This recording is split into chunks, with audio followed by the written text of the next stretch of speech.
Tonight, technology testing safety from the sky. You may spot drones over downtown Ottawa for the next few days. Paying more for public transit, why the hike in price has many in the capital rolling their eyes. Plus, rowdy protesters has the Premier getting upset in the provincial legislature.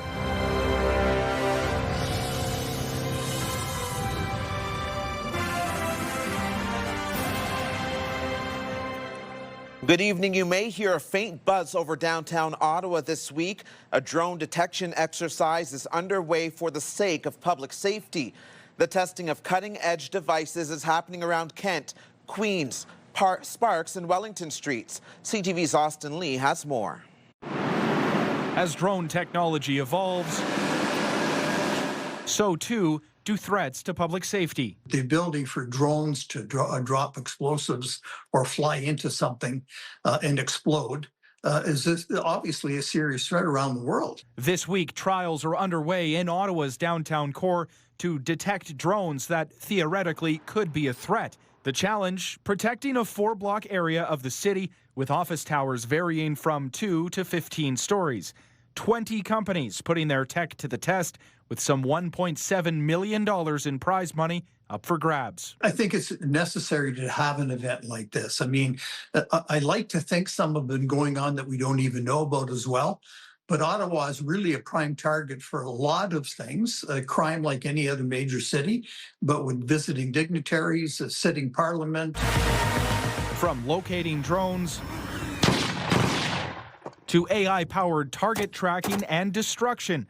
Though this event is all about drone detection, none will be destroyed. Drone warfare is now mainstream, and Canada is lacking, and we're behind the power curve in drone warfare and county drone operations. So I think this is great news that we're doing it.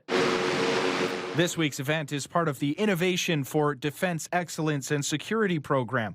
It comes as the future of warfare is changing quickly. What is happening in Ukraine and in Gaza is demonstrating just how fast this is evolving. Much like a tank used to be, or the infantry or artillery, now you've got drones that are just equally as important. And in fact, today, they're actually more important. The drones involved in the challenge are all registered and fully compliant with Transport Canada requirements. Austin Lee, CTV News. If you want to revisit this story and others, just go to our website, ctvnewsottawa.ca. Favorable conditions for flying today. Jackie Pears is here with a first look at the forecast. Well, mild conditions and mainly clear skies for today will continue for at least one more day. Look at these overnights. We're still going to be above the freezing marks, about 2 degrees overnight. Starting things off pretty mild as well, 4 degrees. We're getting to a daytime high between 7, 8 degrees, mainly sunny skies. But it's the later evening that things are going to change. There is a chance that we could get some showers moving in, and that will continue Tuesday into our Wednesday. And we will have these details and much more and how long this rain is going to last in just a bit. Stefan. Thank you, Jackie. OC Transpo is providing a new timeline for the opening of the O-Train East extension, saying it won't be up and running until early next year. When it does, the last stop will go beyond Blair and extend out to Trim Road in Orleans. Here's CTV's Leah LaRocque. Light rail in Orleans, almost ready. But many riders are still guessing on a date. So we're looking at the new year now, and I'm looking forward to that train. It takes me an hour and a half, 2 hours to get home sometimes. Now a closer timeline of the opening of the east extension of the Confederation line. We like to talk quarters. Are we talking in the first quarter, or are we talking the first couple of months? You can't do December, it's Christmas. You can't do January, people are on holidays. OC Transpo boss Troy Charter saying early 2026 is achievable. At this point in time, a lot of things still need to go right, but it's definitely achievable to say Q1. The east extension will run from Blair Road all the way to Trim Road. It was originally supposed to open in 2022. Then it was pushed to 2024, then 2025, and now scheduled for some time before April 2026. It's going to be interesting how it works out. It's always packed. It's full. There's some weird scents. The escalators aren't usually working.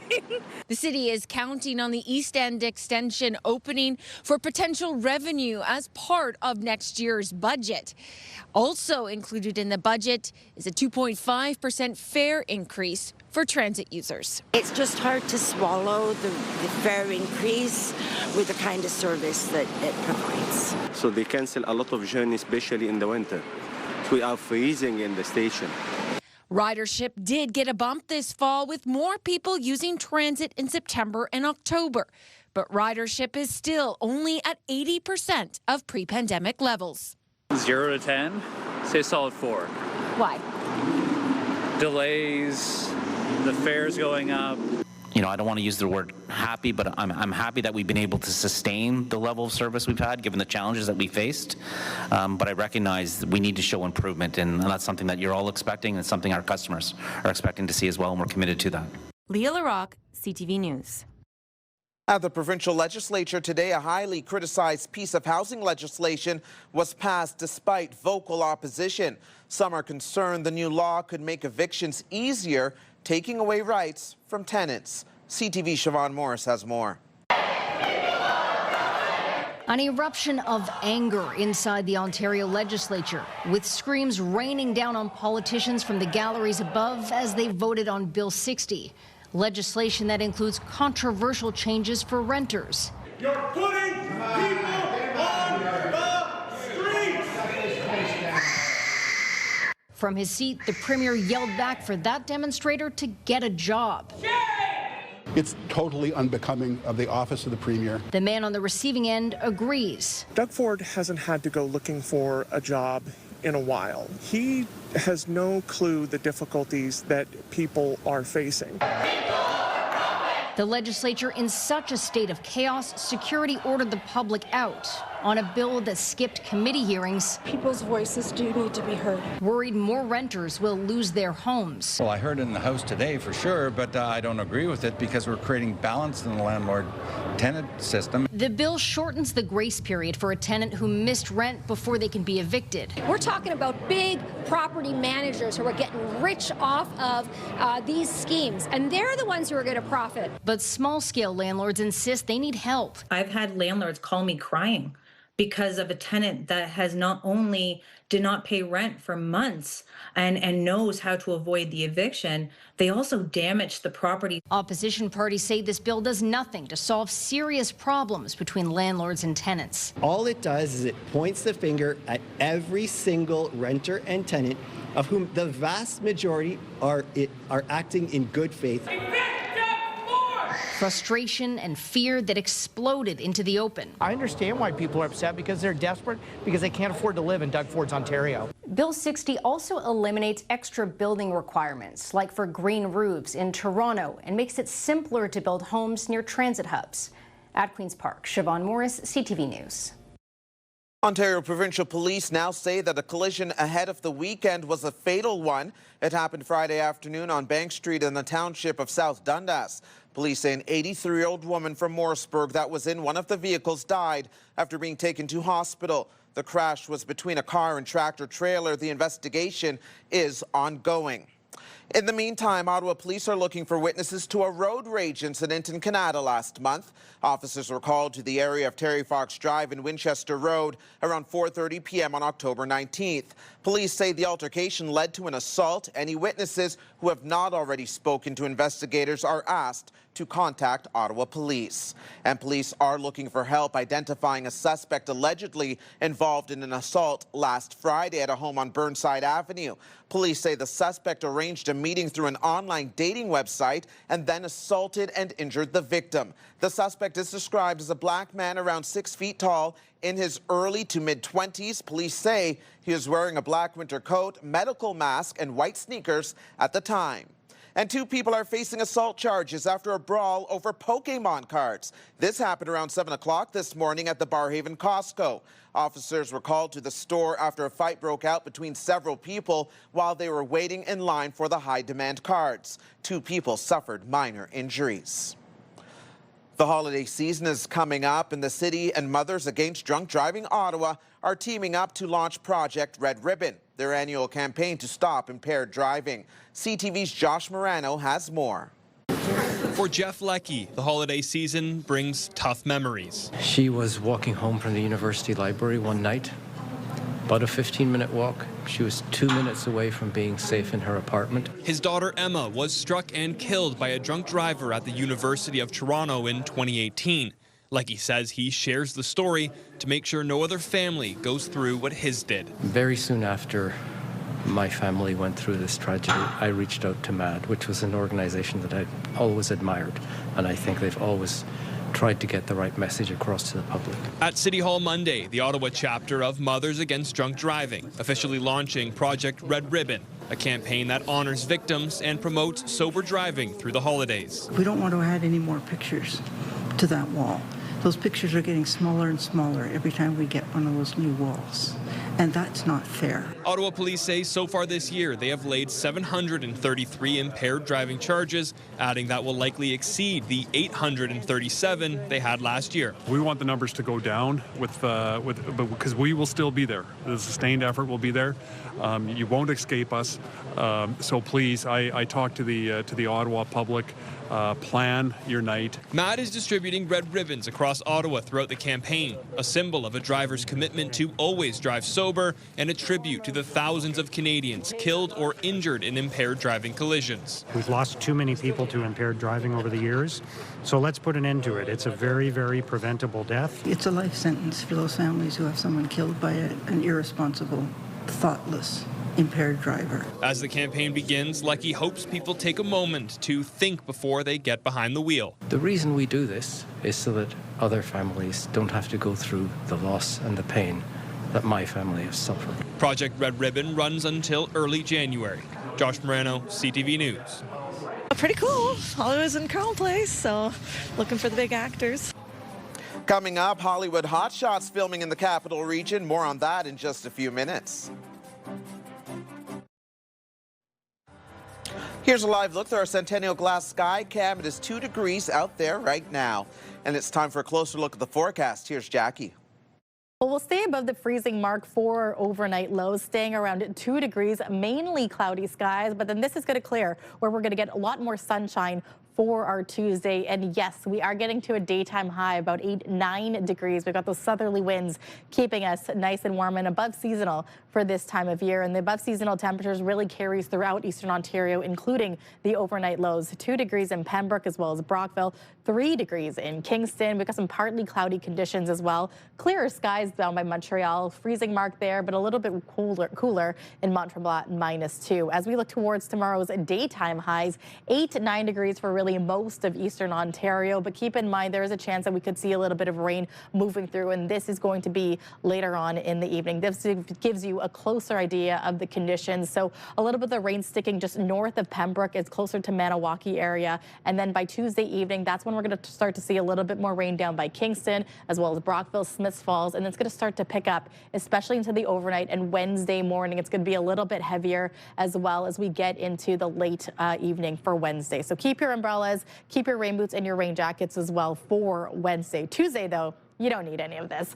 The 7-day weather forecast is brought to you by Presser Law Firm. You don't pay unless we win. Call 1-800-JUSTICE. Tuesday into Wednesday, all 9-degree temperatures for our daytime high. I am loving this. But then by the time we hit the end of the week, then the temperatures are going to get closer to seasonal and around the freezing mark. What I'm not a huge fan of, Friday, overnight into Saturday, -10. And we're only getting to a daytime high of -3 by Saturday. But that's the extended forecast. Still lots of time for this to change. Stefan. Thanks, Jackie. From the Hollywood Hills to the Ottawa Valley. As CTV's Dylan Dyson reports, some big names are in Carleton Place today filming a new movie. The front of Matt DeRoche's apartment in Carleton Place has become the scene of a new Hollywood movie. He told me Michael Cera and Pamela Anderson were going to be in it. And I was stoked. I was freaking stoked, man. It's Michael Cera's directorial debut, and he's picked downtown Carleton Place as a feature location for his film, Love Is Not the Answer. I spoke to him for like a few minutes, and he was like thanking me for letting me use my house, or letting him use my place, and I was like, dude, you don't have to thank me, man, anytime. Yeah, I told him how much I love Superbad, and he loved that. It was awesome. The anticipated rom-com stars Pamela Anderson as her character learns that love may not be the solution to all of life's problems, and features big-name co-stars like Jamie Dornan. We've had more than a few movies shot here. We've had them shot at inside the town hall, in many of our businesses downtown, and a few homes around the area. So it's always neat to see your local hometown is part of these big movie productions, and this is one of the bigger ones for sure. The chance to catch a glimpse of the stars drawing big crowds in the small town. It's fun to see somebody that you've seen in other movies, and yeah, so between Pamela Anderson and Michael Cera, it's kind of cool. We haven't seen a lot. We think we saw Pamela Anderson cross the street. Oh, I love watching all the background stuff, watching the background actors, but we're really hoping to see Pamela Anderson or Jamie Dornan. Pretty cool. Always in Crown Place, so looking for the big actors. This isn't the first and likely won't be the last big screen movie filmed in the Ottawa Valley, which is becoming a hot spot for Hollywood's elite. There was another movie filmed here too. It was Fat Man, and Mel Gibson was in it, and I got to watch them film up the street too. I didn't get to meet him though, but I was excited for that to come out. When it came out, sure enough, my building and my bedroom window was in the movie. Dylan Dyson, CTV News, Carleton Place. We do the best we can to try and return that stuff to the owner, but when we can't, that often goes to auction. Still to come, items up for grabs from Kingston Police, details of what's on the unclaimed list up for auction when we return. Stutzla in the zone, thinks twice, pays it back, Jensen to the flank, a quick shot, they score on the rebound! The Ottawa Senators are on the road for a few more games, and tonight the team was facing off with the LA Kings. The puck dropped at 9 p.m. our time. The game just wrapped up not too long ago. The Sens losing this one by a single goal. Final score, 2-1 for LA. From e-bikes to foreign currency, there's a chance to nab a deal through the Kingston Police. CTV's Kimberly Johnson explains. Some deals are catching Liam Cote's eye. Some lawn equipment, all kinds of things, some jewelry, things that, yeah, some cool money here. Scrolling the Kingston Police auction site. It's really great to see these things, especially around Christmas time. Kingston Police putting dozens of items up for auction for unclaimed items, including power tools, Colombian pesos, and other foreign currency, and even an e-bike. You can find some really unique items. By Monday midday, the e-bike had 24 bids, reaching $360. Meanwhile, similar new e-bikes run in the thousands. Constable Anthony Colangeli says that items get put up for auction if they can't find the owners after 90 days. We get, a fair amount of things either seized in an investigation, whether that's like a search warrant at a house or if we locate an abandoned car full of property, but we don't know who that property belongs to. We do the best we can to try and return that stuff to the owner. And there is a process in place for that, but when we can't, that often goes to auction. But it is buyer beware. Items you're bidding on are an as-is purchase. Police say the auction has moved from in-person to online. It's done through a government surplus auction site. Money raised will help fund community policing volunteers. Online platform actually allows us to do it more often now. So we're opening it up it's usually the windows for 1 or 2 weeks. Winners have to pick up in person, with regular bikes starting at just $5 bids. Kingston residents getting a chance to nab deals. It's honestly the bicycles, I think for families and for kids. Kimberly Johnson, CTV News, Kingston. Another way to get a deal is through Black Friday sales, and the new trend is to start the markdowns very early. CTV's Camille Wilson caught up with shoppers taking advantage. This is how we used to picture Black Friday. Now the one-day mad rush is more drawn out. For Doris Rainey and her 2 daughters, Christmas shopping in November is about crossing items off the list. We do Black Friday shopping once a year. And bonding. We enjoy it because I get a mother-daughter event and I get to buy for all my grandchildren with the help of my daughters. Like many shoppers, when this family sees bargains, they buy. In today's economy, we need to stretch our dollars as far as they can go, especially being a mom of 4 kids and all headed to university. We always look for bargains in our family just to keep the budget on level. The American tradition of Black Friday has more than caught on in Canada, but the deals here particularly appreciated this year. The sales are really good, and Seeing we're not going to the U.S. anymore to cash in on anything down there, this is really where it's at. So we're happy with the pricing here. It's no longer just Black Friday. It's really the whole month of November, with retailers spreading out their sales leading up to Black Friday, not just in store, but online as well. It used to just be Black Friday, and then there was Cyber Monday, and that's it.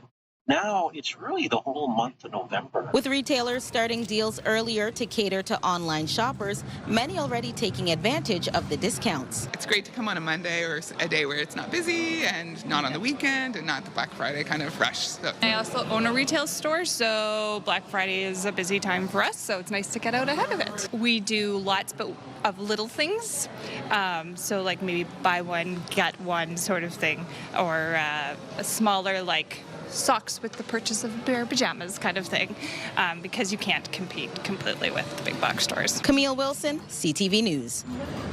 He basically said, oh, you have a $13,000 claim, and obviously that was a surprise to me. And I'm like, what do you mean? I don't have any claims on this truck. Just ahead, surprise vehicle history. We'll tell you why a brand new car could pop up with an accident on its record. The Bell Media building is lit up bigger and brighter this year thanks to our friends at Christmas Decor from Nutrilon. When you purchase a brand new vehicle, you expect it to be problem-free, but when an Ontario man went to trade his truck in, he was told there was an accident claim of more than $13,000. Here's CTV's Pat Foran. Yeah, baby! What? 9.5! Cooper Gallant of Bowmanville is a professional fisherman involved in competitive bass fishing and major tournaments.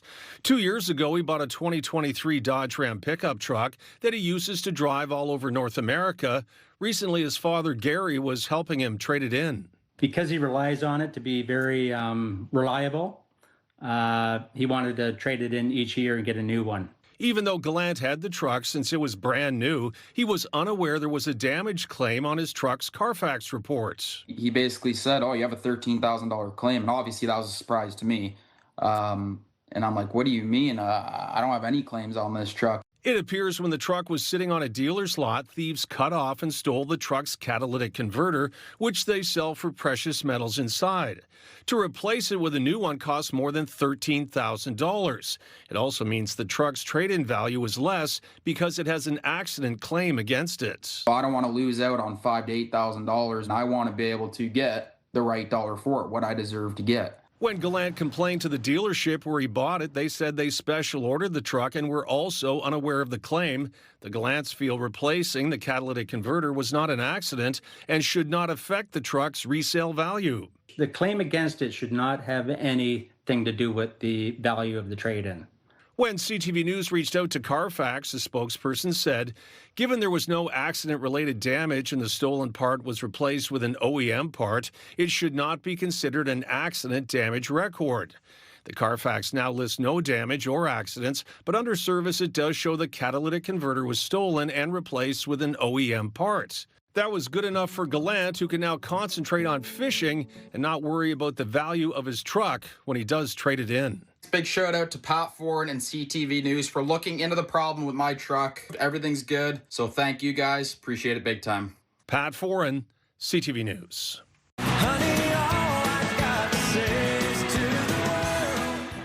When we return, a chance to see a country music star in the capital for free. Stay with us. Here's another live look through our Centennial Glass Sky Cam. The temperature sticking around 2 degrees right now. And now with a final check on the weather, back over to Jackie. Well, we'll have mild and comfortable conditions heading out the door in the morning, 4 degrees with the mix of sun and cloud. The sun will be hanging out with us really for all of our Tuesday, getting to a daytime high of 9 degrees, which will carry on into Wednesday. But keep in mind, Tuesday into Wednesday and for most of the middle of the week, we are anticipating periods of rain. Stefan. Thanks, Jackie. Finally for us tonight, Brad Paisley is coming to the capital, and our friends at Pure Country 94 are having a contest to give away tickets. That's all right. That's okay. You don't feel important, honey. All I got to say is to the world. The country music star is bringing his Truck Still Works World Tour to the Canadian Tire Centre on December 13th. Radio station Pure Country 94 is giving you a chance to win tickets. You can find a link to enter on our website, ctvnewsottawa.ca. And one of you can even win the grand prize of Best Seats in the House, which is a pair of tickets in the first 10 rows. That is CTV News for this Monday, November 24th. CTV News continues online anytime with our digital team keeping you up to date at ctvnewsottawa.ca. You can also watch our newscast live on the CTV News app, and for news on the go, listen to News Talk Radio 580 CFRA. Thanks for watching.